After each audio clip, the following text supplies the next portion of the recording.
Y bueno, fanlucheros, y ahora llegamos al último vídeo reacción del mes, donde vamos a reaccionar a... recordad que al terminar el vídeo tenéis el de Llonses, el vídeo original del autor original, para que sí podáis verlo sin tener que ver la reacción.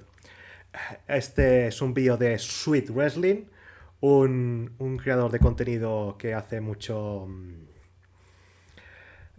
No, está bien, pero no se puede negar que es muy sensacionalista, sobre todo con sus títulos y miniaturas, en fin. Vamos a ver este, que es muy bueno, el vídeo. El paso de Taz por la WWE. ¿Recordáis atrás la estrella de CW? Pues vamos a ver su vergonzoso paso por la empresa de Vince McMahon.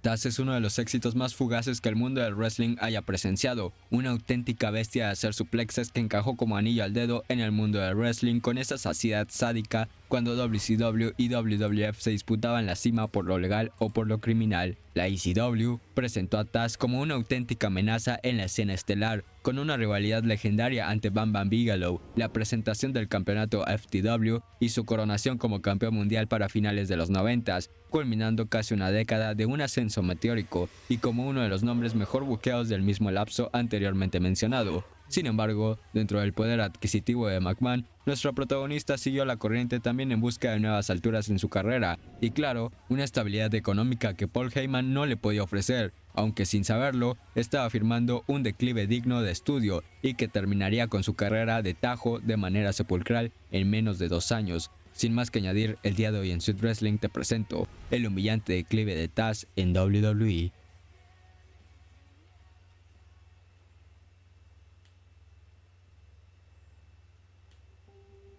El Tazmaniac firmaría con la federación en 1999, guardando su debut para un evento especial como lo fue Royal Rumble del nuevo milenio en el Madison Square Garden, ante la explosión y algarabía de los fanáticos al escuchar su música y ver su Titantron, arribando a la mítica arena con una aura especial y totalmente copiada y pegada de la ECW. No lo digo como algo malo, sino como justo lo que necesitaba el luchador y algunas otras estrellas foráneas hubieran matado por tener. A eso le suman el hecho de que tuvo la reacción esperada y un reconocimiento ensordecedor. Parecía ser el click más satisfactorio que todo promotor espera cuando presenta una nueva estrella a su público, derrotando a Kurt Angle en menos de 5 minutos con una dormilona y acabando con su racha invicta, con Jim Ross y Lawler en mesa de comentarios dando las pinceladas finales para presentarlo como una auténtica amenaza que venía a tomar por asalto a la WWF.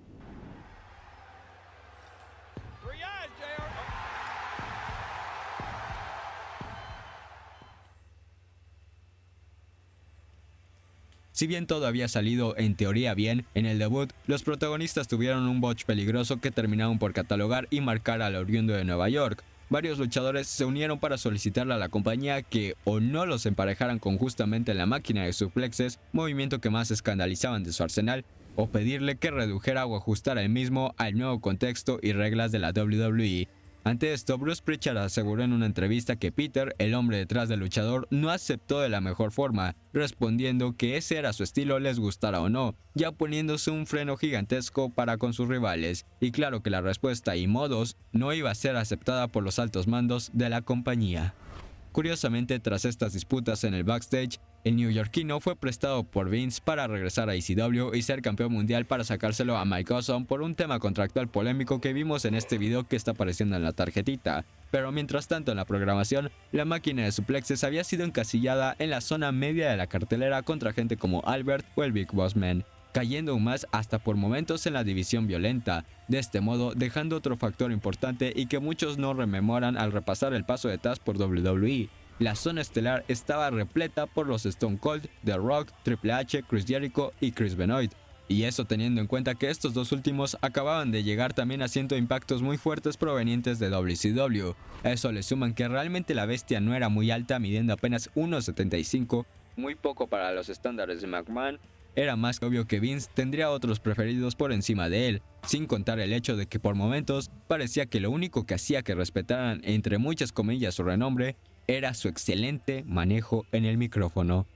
Tristemente, esto no duraría mucho. 2 meses después de su arribo, la directiva de McMahon, Jim Ross y Bruce Pritchard se terminaron rindiendo con el nuevo fichaje, colocándolo en un SmackDown en una lucha ante Triple H, el campeón mundial en ese momento, durándole apenas 5 minutos en una clarísima intención de que el objetivo inicial de tenerlo en algún momento como main eventer se había esfumado para siempre.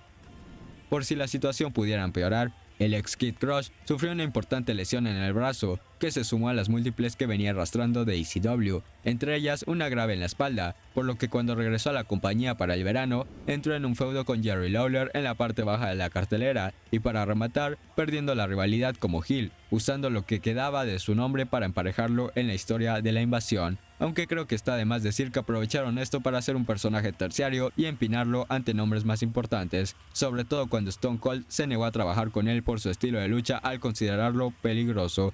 De este modo, poniendo el último clavo en el ataúd del luchador, y para fines del año 2001 ya se estaba haciendo un habitué en la mesa de comentarios. Esto porque las lesiones se lo seguían comiendo vivo, hasta que simplemente la situación llegó a un punto insostenible, y para el 2002 hizo la transición final a ser un comentarista, retirándose del wrestling pero con Vince rescatando su micrófono para su programación y dándole un rol como entrenador para mantenerlo en sus filas.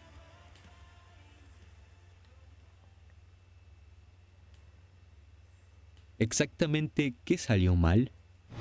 Aquí considero que la verdadera pregunta sería, ¿qué salió bien? Y es que si bien muchos achacan de que Vince McMahon apagó el brillo de Taz y su declive es uno de los más escandalosos en la historia del wrestling, y con justa razón me han pedido este video demasiadas veces, me parece que si lo vemos en retrospectiva, achacar toda esta catástrofe a una simple decisión creativa o desagrado del Booker en cuestión me parecería muy simplista, y déjame explicarte el porqué.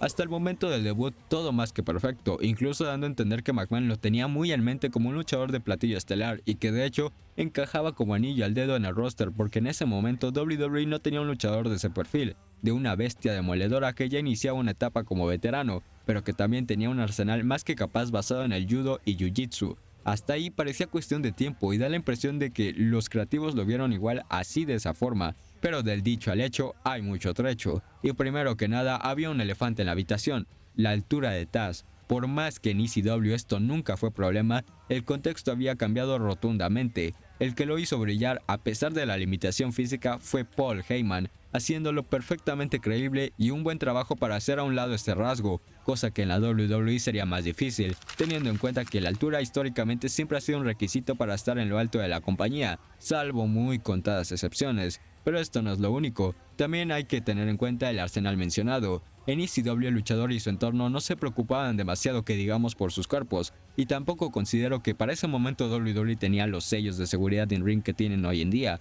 Pero sin duda hay una diferencia abismal del tipo de producto que presentaba la empresa y la promoción, sin mencionar que el modo tan tajante a responder a la solicitud que le hicieron los altos mandos de adaptar su arsenal para poder congeniar con más luchadores de su nuevo entorno no le hizo ningún favor, poniéndose en exceso a la defensiva y dejándose como un luchador poco fiable y peligroso en el ring ante todos en su nuevo contexto, dígase jefes y propios compañeros. Y finalmente lo que considero el motivo más fulminante, las lesiones. Así Taz jamás hubiera llegado a la Federación de Lucha. Desde que tuvo su grave lesión de espalda, su carrera adquirió una fecha de caducidad muy marcada, y el ritmo de sus agravios no se detuvo. Su cuerpo iba a seguir sufriendo estragos sin importar el nombre que tapizara la lona que estuviera pisando el luchador, por lo que hasta dentro de todo, considero que el Booker supo mover bien sus piezas para mantenerlo en la programación, ya que soy muy partidario de que luchadores con habilidades en el micrófono como las que posee Peter, no te puedes dar el lujo de tenerlo fuera de programación. Ese sí hubiera sido un verdadero crimen, sin contar que incluso si rememoramos su etapa con Michael Cole, la considero hasta infravalorada. Realmente hicieron una dupla corta pero muy amena a mi consideración. Obvio, creo que todos hubiéramos preferido ver a Taz luchar y en la parte alta de las carteleras, ostentando un reinado dominante a lo One Season Wonder por su edad, pero si las lesiones ya no se lo permitían, el roster no quería trabajar con él y tampoco él estaba dispuesto a adaptarse. Me parece que por más marometas que queramos hacer, simplemente The Tasmanian Devil fue perfecto para ECW, pero por más que se quiso mantener esta hegemonía y calcarla para la WWF, estilo in ring, rasgos físicos y actitud, no encajaban en la compañía. Creo que esto deja más limpio el buqueo de Paul Heyman, quien le creó un contexto funcional. Claro que al cambiarlo, dejó en evidencia todo lo que pudimos apreciar del dueño de la Transmission en sus últimos 2 años de carrera, la cual tristemente sufrió un tiro de gracia por lesiones que dentro de todo acabaron con su suplicio, y a consideración personal, evitaron una catástrofe aún mayor de algo que simple y por la lógica que ya mencionamos, estaba destinado a no funcionar.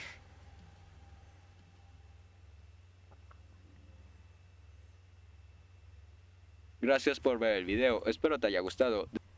Sí, me ha gustado muchísimo. Muchas gracias, Sweet Wrestling. Duele mucho ver una estrella, en tu caso, de tus ídolos, que es de tus favoritos, que por fin llegue a la mejor empresa del mundo para que luego... Bueno, XD.